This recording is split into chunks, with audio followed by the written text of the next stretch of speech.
সোনাই বিধানসভা কেন্দ্র থেকে কংগ্রেসের টিকিট চেয়ে আবেদন জমা মজিবুর রহমান চৌধুরীর। আসন্ন অসম বিধানসভা নির্বাচনকে সামনে রেখে 119 নম্বর সোনাই বিধানসভা কেন্দ্র থেকে কংগ্রেসের টিকিট প্রত্যাশী হিসেবে আবেদনপত্র জমা দিলেন মজিবুর রহমান চৌধুরী।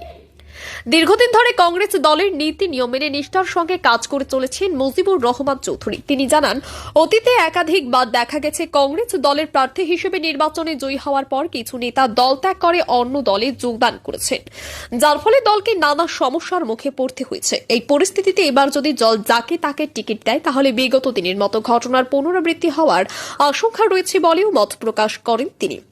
মজিবুর রহমান চৌধুরী আরো বলেন, তিনি দীর্ঘদিন ধরে দলের বিভিন্ন দায়িত্ব সততা ও নিষ্ঠার সঙ্গে পালন করে আসছেন, পাশাপাশি সাধারণ মানুষের স্বার্থে নিয়মিতভাবে বিভিন্ন সেবামূলক কাজও চালিয়ে যাচ্ছেন।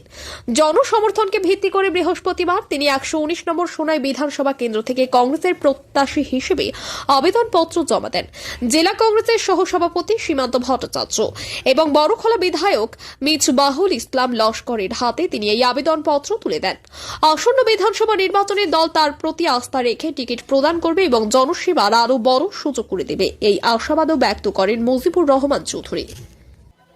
কয়েকটা ক্রাইটেরিয়া নিয়ে টিকিট প্রদানের ক্ষেত্রে কয়েকটা ক্রাইটেরিয়া, কয়েকটা নিয়ম নীতি ফলো করে।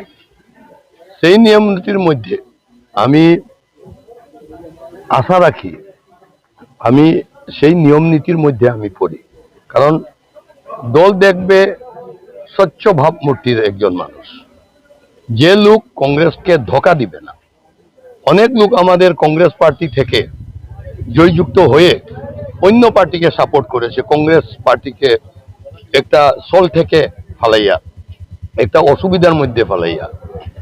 কংগ্রেস যাকে তাকে টিকিট দিলে যদি ভবিষ্যতে ওই লোকটা কংগ্রেসকে ছাড়িয়া পালাইয়া যায়, সেক্ষেত্রে কংগ্রেসের যে ক্ষতি এটা অপূরণীয়।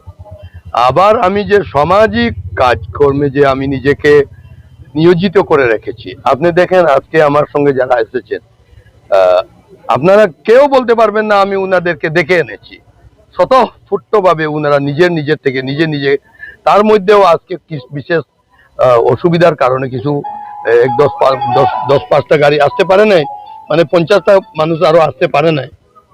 আমি এই যে জনসমর্থন, আপনার লার্জার যে 119 নম্বর সোনাই কনস্টিটুয়েন্সি থেকে আমি টিকিটের দাবিদার, এই যে লার্জার বৃহত্তর যে সোনাইয়ের জনগণ, আমি যেখানেও গেছি সবার একটা মায়া মমতা আমি পেয়েছি। সবাই আমার প্রতি একটা আস্থা প্রকাশ করেছেন। সেই আস্থার উপরে নির্ভর করে পার্টি হাইকমান্ড বিভিন্ন পর্যায়ে আমাদের যে টিকিট প্রত্যাশীর যে